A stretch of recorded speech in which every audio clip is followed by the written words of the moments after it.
Ouais, bonjour à tous et à toutes, j'espère que vous vous portez bien. Je suis Sergile Berly de Alpha Cons. Là, je suis sur le chantier de la villa du Lac Rose. Donc, actuellement, on va bientôt démarrer euh, le remblai en fait. Donc, il y a l'engin qui est en chemin là. L'engin va venir et puis on va commencer le remblai. Donc derrière moi, vous voyez qu'il y a la piscine qui est là-bas en fait. C'est la piscine qu'on est en train de préparer. Donc on a déjà fait le ferraillage.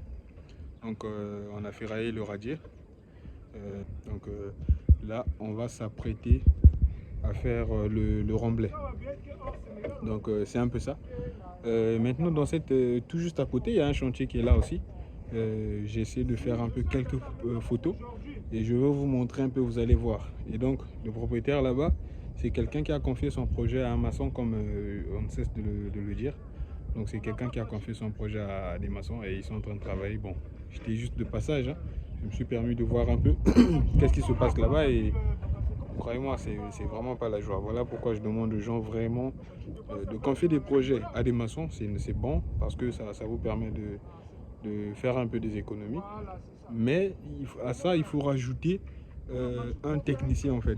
C'est-à-dire vous mettez un technicien pour superviser les travaux ou un conducteur des travaux. Ouais, ça va toujours vous coûter moins cher aussi si vous ne voulez pas confier des travaux à une entreprise en fait. Parce que si vous ne faites pas ça, ça risque d'être fatal. Tel que ce qui va se passer là-bas, je vais vous montrer en fait ce qu'il y a. Vous allez remarquer. Voilà, donc là je vais vous présenter le ferraillage en fait de la piscine. En fait ça c'est pas aussi une très grande piscine en tant que telle, hein. Donc ça c'est le ferraillage du radier. Normalement qu'on a déjà ferraillé, mais on ne va pas couler parce que ça c'est la partie du local technique et là-bas parce que le local technique sera enterré quoi pour éviter qu'il y ait du bruit en fait. Donc c'est pour ça qu'on va enterrer le local technique.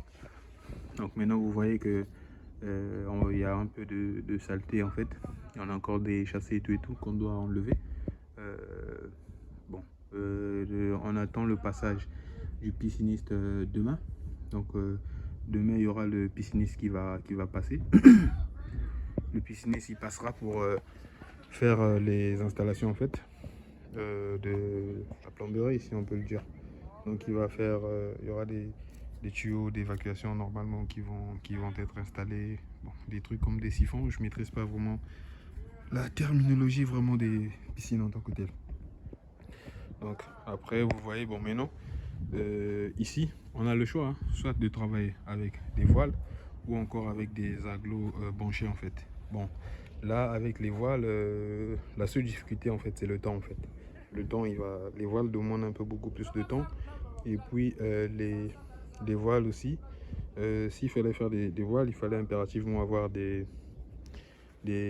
bon pas impérativement, mais c'était beaucoup plus facile de réaliser des voiles avec un coffrage perdu quoi, ce que nous n'avons pas fait ici là. Donc normalement la piscine on est en train de voir encore, soit si c'est des voiles. Maintenant là, si on part sur la base des voiles, ça veut dire qu'on doit coffrer à l'extérieur et puis à l'intérieur avec des comptes plaqués. Ça va coûter excessivement cher. Donc on essaie de voir si on peut utiliser les agglos branchés ou pas.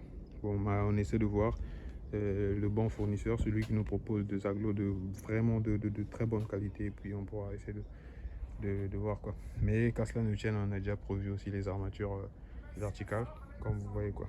Donc c'est un peu ça quoi.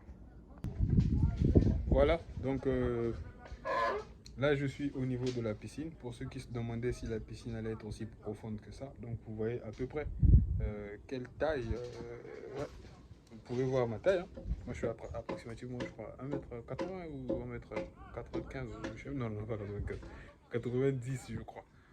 Donc vous voyez là par rapport au long green, voilà. Donc la différence n'est pas aussi importante que ça entre moi et puis la long green. Donc du coup la piscine elle sera profonde. Ouais ouais, c'est une piscine qui est quand même profonde. C'est d'ailleurs pour cette raison qu'on a été obligé de faire une fouille en pleine masse. Donc voilà, comme vous pouvez le remarquer, la piscine et le ferraillage de la piscine est prêt. Mais on ne peut pas couler le ferraillage, on ne peut pas couler la piscine le radier de la piscine. Pourquoi? Parce que les installations ne sont pas encore prêtes. Donc on doit faire les installations et puis voilà quoi. Une fois que les installations sont prêtes, les installations pour l'évacuation de l'alimentation de la piscine en eau bien sûr. Après on pourra couler le radier, puis après les parois quoi. Donc c'est un peu ça. Et là je suis debout au niveau du local technique. Voilà, donc là je suis au niveau du local technique. Voilà, ça c'est, je suis sur le radier du local technique. Et le local technique, on peut bien mettre le local technique à l'extérieur, mais c'est mieux d'avoir le local technique enterré en fait, pour éviter surtout le bruit en fait. Quand il y a le déclenchement de la pompe, à tout moment, au lieu que ça puisse déranger les usagers, donc c'est enterré le bruit ici, tous ceux qui sont en haut ne sont pas du tout informés de ce qui se passe. Donc c'est un peu ça. Et voilà quoi. Merci. Merci.